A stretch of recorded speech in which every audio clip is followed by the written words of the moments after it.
I'm gonna kind of skip the last two.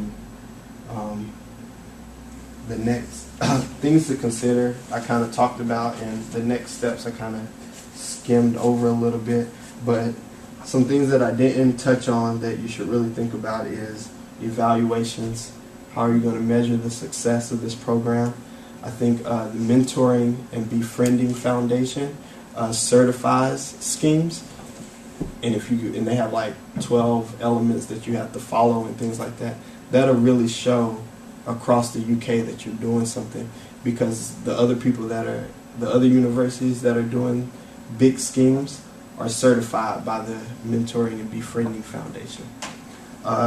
You have to decide if you're going to do academically focused, or you're going to do socially focused things, or a hybrid of both. It's my personal belief that the social aspect is more needed than the academics, especially at Keele, because it's such a social space, and in your mission it says we're here to be friends in a community of learning. So it goes with that. The other thing is the ratio of mentors and mentees. I kind of talked about that a little bit. I think if you're e-mentoring, you could do a lot more. If you're one-to-one mentoring, you may only want, especially if you're meeting face-to-face, you may only want one or two, at the most 3 or 4 mentors, because mentees, a group, I think is bigger. Who's going to coordinate this? Who's going to be the supervisor? Is really, really, really important to have someone named the coordinator of the scheme, so that mentors are able to say, all right, if I need help, that's who I go talk to. Not, should I talk to the professor liaison? Should I talk to student support service? You don't want them running around. You want them to have a go-to person. And training is the most important thing that I would say. Train. I know I talked about this yesterday to the students. When I was I think it's resident tutor here, but I was a resident assistant. We had like a 2-week training process, and we learned about all the departments, and it was very boring, and I didn't like it at the time. But the fact of the matter is, the first week I had to use every single bit of information. On my floor I had a cutter, I had someone on suicide, I had all these different problems. I was like, well, I'm glad I sat through that training, because as things come up you're not prepared for. And I had a friend of mine who said, that they had issues and the training helped them, things that they were uncomfortable talking to. And I think those are one of the things we don't plan for. Some of these mentors are not going to know who the counseling center is and what they provide. But by sitting through a training of it, they're like, oh, well, I had anxiety last week, I should go see it, Like, it'll be big. So I want to thank God for all the... Do y'all need to know this is y'all symbol? Yeah. I didn't know our symbol, so... But I like y'all symbol. Thank you. Thank you for all your time and everything. I really appreciate it. If y'all have any questions, feel free to ask. Thank you.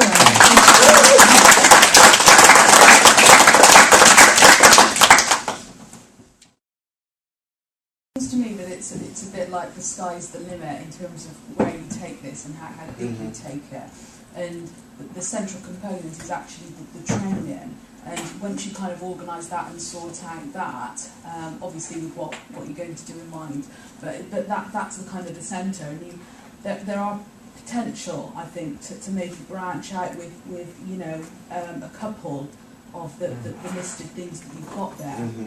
The question for me would be, what's the starting point? Because obviously you wouldn't just do them all at once, but which one would be the front runner to kind of get you on your way? I think because I have a scheme in mind, and I don't want to put it in y'all's head, but if it was me and I was working here, I would start with the sociology department, the psychology department, and the education or whatever. I don't know what that department is called here. I would pitch this idea to them, and I would have group mentorings 2 mentors to a module, to wherever the intro class is. You know, I think the biggest thing is getting a collaboration, and you're right, don't try to sell it to every school. Just get like 1 or 2 schools on board and have them be a model of success. And your best bet is to go to schools that teach helping professions and education professions. I think the helping professions, they're really busy. After talking to Sarah, I realized that they're really busy and they may not be the best people to hit right away. But after you show some success, I think that they'll easily jump on board. And the other thing is they have buddy systems within their course that is mandatory. So I talk about that as well. But I think that's big. I think if I was to do it, I said, you know, this upcoming fall, go to those schools, tell them you want to start something for next year, and start the process, you know. Recruit the schools all first semesters, recruit the students second semester, have training next year at the end, like right before exams, have training before welcome week, and then the program starts. That's how I would do it. I think getting the schools on board first would be the next step. I've sort of got lots of ideas buzzing around. You're very good at that, aren't you? Just making people think about things, which is great. I mean, we've got some, as you say, embedded systems in place. But the big issue that we have, both as staff and as students, is that we feel out of it. We're stuck down the road on the hospital side, and we're not part of Keele in the way that you are if you're on campus. Now, I've got the germ of an idea about how a mentoring scheme could help to join together some students from main campus schools with some of our off-campus students. Because it's not just about the academic, it's about the social, it's about feeling part of the university for them, feeling a student of Keele. We've also got a very high proportion of mature students who've got family responsibilities, so they don't see themselves as typical students. So I think there's probably, that would, for us, I think would be quite a nice place to start, because that's very big on our agenda. How do we try to bridge the gap? Yeah, I think you're right, and I think for your school, it should wait for the program to be, you know, for them to get their training down and for them to have at least a year of success before bringing you in. That's just my personal opinion, but I think it's really important that you're a part of the scheme, and even if you're not involved in the same kind of training, that you have the same expectations and the same on-campus events like the tea parties, and you're invited to the exam week stress relief or whatnot. Is if you have mentors that are engaged with the campus, then you're like, you know, we're all going. I think that's a big thing at for your school. If you say we're all going after class, it would be much easier to get them to go there than to say, all right, we're going to meet here in 2 hours, because they're just going to go home and they're going to be done with it. But if we all leave class together and then we all go to the study session or study break or something, I think that'll be big. And there's a lot of some students in your school that are on campus, right? Some of them live on campus, yeah. And it would be really important for them to be to know what's going on campus. I think those are one of the things where maybe they need a mentor that's outside of the school. You know, partner them up with like some math students or something. That'd be good, because half of them are crap at maths. So. That's the selling point, isn't it?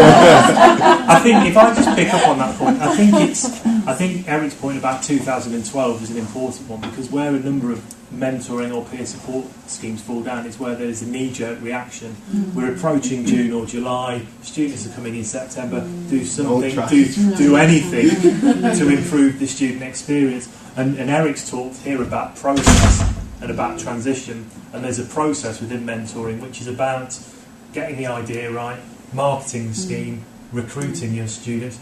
Training is important, but it's not the only thing, because a lot of schemes, they weight everything in regard to administration, which includes the training, and then as soon as the student is trained, off you go, enjoy the experience. And so we need to think very carefully about how those students are supported, that there are named contacts, that we have lead students who act as coordinators, that there is a lead professional within each academic school who understands what their obligation is and who, how, why and when students can contact them.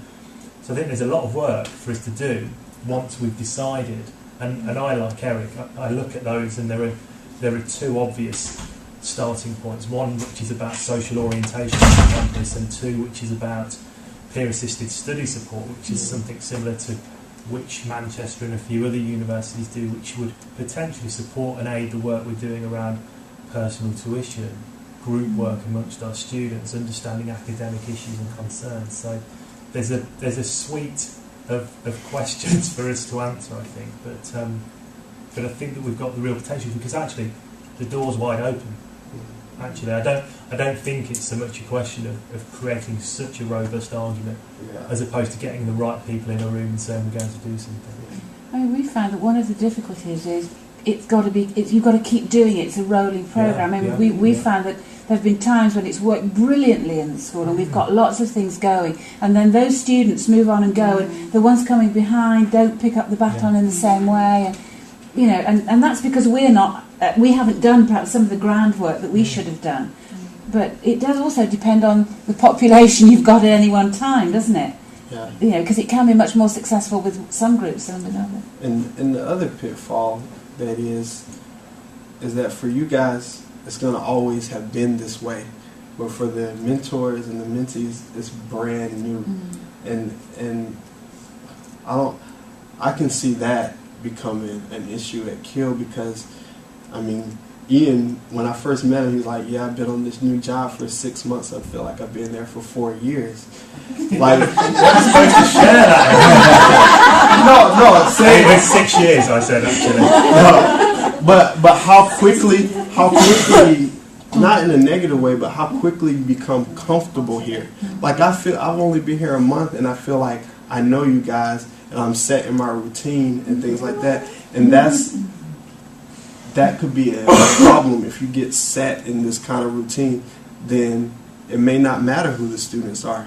What if you are doing a lazy training, or not evaluating the way you once was? You have to constantly change it, because the students are going to constantly change. Just a couple of points I would add, if we wish to pursue this, which is one, we have to think very carefully about how we badge such a programme, and that it isn't seen as a deficit programme. So something I'll sign up to if and when I have problems. It is more about community and belonging and spirit and pride in the campus and the university, which I think is all important. And I'll go back to Eric's point earlier, that the first 2 or 3 years it could be really difficult, because you're trying to sell an idea constantly to your students, whereas the end game is where actually that cycle generates pace of its own volition, if you like. So students know about it, they hear about it, and they're waiting for you to send that email out to them. And some of the universities Eric's visited are examples of that, where it's been really tough for them, but then actually they've got to a stage now where when they send an email out, they're getting hundreds of responses within half an hour. Turning people down. And turning people away from the scheme. And I think that's, you don't do that just by saying we've got a programme that will help you when you come to university. You do that by having energetic people who are trying to generate interest in something that's amazing.